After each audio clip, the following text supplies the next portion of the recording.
चलिए जानते हैं आज की उत्तर प्रदेश की 50 फटाफट बड़ी खबरों को सिर्फ 10 मिनट में। पर अभी तक आपने इस चैनल को सब्सक्राइब नहीं किया है तो सब्सक्राइब कर दें।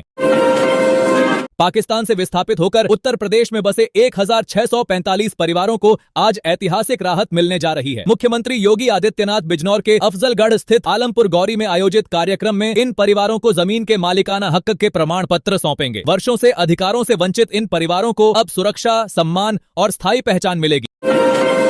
सपा प्रमुख अखिलेश यादव ने भाजपा पर तीखा हमला बोलते हुए कहा कि भाजपा बेईमानी से चुनाव जीतती है और उसकी सरकार में भ्रष्टाचार चरम पर पहुंच गया है। उन्होंने आरोप लगाया कि तहसीलें भ्रष्टाचार के अड्डे बन चुकी हैं। अखिलेश ने ऐलान किया कि जनता आने वाले विधानसभा चुनाव में भाजपा को सत्ता से बाहर कर देगी। योगी सरकार की जीरो टॉलरेंस नीति के तहत पिछले 9 वर्षों में अपराधियों के खिलाफ ताबड़तोड़ कार्रवाई की गई है। इस दौरान 1743 पुलिस मुठभेड़ें हुई, जिनमें 34,253 अपराधियों को गिरफ्तार किया गया। 294 अपराधी मारे गए, 11,834 घायल हुए और कार्रवाई के दौरान 18 बहादुर पुलिसकर्मी शहीद हुए। भोजपुरी अभिनेता खेसारी लाल यादव ने एक पॉडकास्ट में खुलासा किया कि अखिलेश यादव ने उन्हें राजनीति में आने से मना किया था। खेसारी के मुताबिक अखिलेश ने कहा था कि राजनीति की दुनिया उनके लिए नहीं है और वह एक कलाकार के रूप में कहीं ज्यादा बेहतर है। खेसारी ने भी कहा कि वह अखिलेश को नेता से बढ़कर एक अच्छे इंसान के रूप में देखते हैं। विश्व पर्यावरण दिवस से पहले मुख्यमंत्री योगी आदित्यनाथ ने प्रदेशवासियों के नाम भावपूर्ण संदेश जारी किया है। उन्होंने कहा कि प्रकृति के प्रति कृतज्ञता और संरक्षण की भावना हमारी संस्कृति का अभिन्न हिस्सा है। उन्होंने लोगों से अधिक पेड़ लगाने की अपील करते हुए कहा कि स्वच्छ और समृद्ध पर्यावरण ही विकसित प्रदेश की असली नींव है। 1 जून से यूपीआई भुगतान के नियमों में बड़ा बदलाव लागू हो गया है। अब किसी को भुगतान करने से पहले उसके बैंक खाते में दर्ज नाम भी स्क्रीन पर दिखाई देगा। इस व्यवस्था का मकसद डिजिटल धोखाधड़ी पर लगाम लगाना है। व्यापारियों को भी अपनी दुकान के नाम और बैंक खाते के नाम में सामंजस्य रखना होगा ताकि ग्राहकों को किसी तरह का भ्रम न हो। गाजियाबाद के सूर्य चौहान हत्याकांड में मुख्य आरोपी असद पुलिस मुठभेड़ में मारा गया है। इस घटना के बाद मुख्यमंत्री योगी आदित्यनाथ के कानून व्यवस्था को लेकर दिए गए पुराने बयान एक बार फिर चर्चा में आ गए हैं। मुख्यमंत्री पहले ही साफ चेतावनी दे चुके थे कि महिलाओं और व्यापारियों के खिलाफ अपराध करने वालों को सख्त कार्रवाई का सामना करना पड़ेगा। प्रदेश में आंधी और बारिश का दौर जारी है। खराब मौसम के कारण अलग अलग जिलों में 4 लोगों की मौत हो गई है। मौसम विभाग ने आज 63 जिलों में तेज आंधी का अलर्ट जारी किया है। कई जगहों पर तेज हवाएं चली, ओलावृष्टि हुई और पेड़ गिरने जैसी घटनाएं सामने आईं। मुख्यमंत्री ने अधिकारियों को सतर्क रहने और राहत कार्यों में तेजी लाने के कड़े निर्देश दिए हैं। योगी सरकार ने माध्यमिक शिक्षा में ऐतिहासिक बदलाव करते हुए 33,401 पदों पर शिक्षकों और प्रधानाचार्यों की भर्ती पूरी कर ली है। सरकार का कहना है कि इससे लंबे समय से खाली पड़े पद भर गए हैं और विद्यालयों में शिक्षा व्यवस्था को नई मजबूती मिली है। सपा विधायक रविदास मेहरोत्रा ने कहा है कि अगर इंडिया गठबंधन की कमान अखिलेश यादव को सौंपी जाए तो गठबंधन सभी चुनाव जीत सकता है। उन्होंने कहा कि अखिलेश यादव में विभिन्न दलों को साथ लेकर चलने की अद्भुत क्षमता है। साथ ही उन्होंने कांग्रेस पर आरोप लगाया कि वह कई बार गठबंधन धर्म का पूरी तरह पालन नहीं करती। बहुजन समाज पार्टी प्रमुख मायावती एक बार फिर अपने पुराने और जमीनी नेताओं को पार्टी में वापस लाने की तैयारी में जुट गई हैं। हाल की बैठकों में उन्होंने पार्टी पदाधिकारियों को 2 अहम निर्देश दिए हैं। पहला, ऐसे नेताओं को जोड़ा जाए जिनकी अपने इलाके में मजबूत पकड़ हो और दूसरा, पार्टी के घटते वोट बैंक को पुराने नेताओं की घर वापसी से मजबूत किया जाए।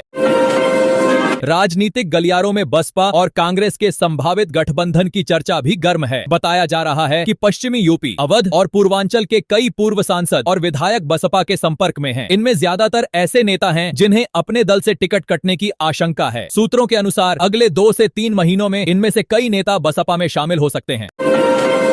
कथावाचक देवकीनंदन ठाकुर ने गुजरात में चल रही अपनी कथा के दौरान गाजियाबाद में 15 साल के लड़के की हत्या का जिक्र करते हुए कहा कि हिंदुओं पर लगातार हमले हो रहे हैं और हिंदू समाज को भी आत्ममंथन करने की जरूरत है। उन्होंने कहा कि चुनाव के समय तो लोग एकजुटता की बात करते हैं, लेकिन चुनाव के बाद समाज को सुरक्षित और संगठित रखने के लिए मजबूत कानून बनाए जाने चाहिए।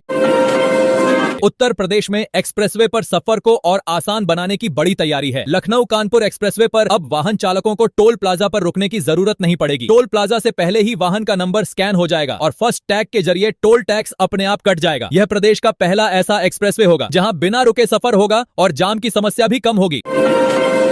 उत्तर प्रदेश पुलिस भर्ती बोर्ड ने सिपाही भर्ती परीक्षा को लेकर नए निर्देश जारी किए हैं। परीक्षा में अभ्यर्थी कलावा और मंगलसूत्र जैसे धार्मिक चिन्ह पहनकर आ सकते हैं। इन पर कोई रोक नहीं होगी। हालांकि स्मार्ट चश्मा, स्मार्ट घड़ी, ब्लूटूथ डिवाइस और स्मार्ट पेन जैसे इलेक्ट्रॉनिक उपकरणों पर सख्ती रहेगी। यह परीक्षा 8 से 10 जून के बीच 75 जिलों में 10,183 केंद्रों पर होगी और 32,679 पदों पर भर्ती होगी। उत्तर प्रदेश को नशा मुक्त बनाने के लिए योगी सरकार ने बड़े स्तर पर जन जागरूकता अभियान शुरू किया है। मद्य निषेध विभाग की ओर से पूरे प्रदेश में प्रतियोगिताएं, संगोष्ठियां और सांस्कृतिक कार्यक्रम आयोजित किए जा रहे हैं। इस अभियान के जरिए युवाओं, छात्रों और आम लोगों को नशे के दुष्प्रभावों से जागरूक किया जा रहा है। योगी सरकार सिंचाई और जल संसाधन विभाग की योजनाओं को जनता तक पहुंचाने के लिए विशेष अभियान शुरू करने जा रही है। यह अभियान 5 जून से एक पेड़ मां के नाम पहल के साथ शुरू होगा। मंत्री स्वतंत्र देव सिंह ने अधिकारियों को निर्देश दिए हैं कि सिंचाई परियोजनाओं और विभाग की उपलब्धियों की जानकारी किसानों तक प्रभावी ढंग से पहुंचाई जाए। आम आदमी पार्टी के सांसद डॉक्टर संजय सिंह ने प्रयागराज में कार्यकर्ताओं को संबोधित करते हुए कहा कि उत्तर प्रदेश में भाजपा सरकार हर मोर्चे पर विफल साबित हुई है। उन्होंने कहा कि बिजली महंगी होती जा रही है, लेकिन लोगों को पर्याप्त आपूर्ति नहीं मिल रही। उन्होंने युवाओं की बेरोजगारी, किसानों को फसलों का उचित मूल्य न मिलने और शिक्षा स्वास्थ्य सेवाओं की बदहाली के मुद्दे भी उठाए। राहुल गांधी ने सीबीएसई की उत्तर पुस्तिकाओं की स्कैनिंग और पुनर्मूल्यांकन प्रक्रिया को लेकर केंद्र सरकार और शिक्षा मंत्रालय पर गंभीर सवाल उठाए हैं। उन्होंने आरोप लगाया कि बोर्ड की गलतियों का बोझ छात्रों पर डाला जा रहा है और अपनी कॉपी की दोबारा जांच कराने के लिए विद्यार्थियों से भारी शुल्क वसूला जा रहा है। अभिनेता प्रकाश राज ने एक बार फिर प्रधानमंत्री नरेंद्र मोदी पर विवादित टिप्पणी करते हुए कहा कि उन्हें नहीं पता वे पहले चाय बेचते थे या नहीं, लेकिन वह उनके हर झूठ के गवाह जरूर रहे हैं। इस बयान के बाद सोशल मीडिया पर तीखी बहस छिड़ गई है। प्रधानमंत्री नरेंद्र मोदी ने कांग्रेस और वामपंथी दलों पर हमला बोलते हुए कहा कि ये पार्टियां एफसीआरए और समान नागरिक संहिता को लेकर लोगों के बीच भ्रम और डर फैलाने का काम कर रही है। उन्होंने आरोप लगाया कि कुछ कांग्रेस नेताओं के बयानों से मध्य पूर्व के देशों में रह रहे भारतीयों की सुरक्षा और हित प्रभावित हो सकते हैं।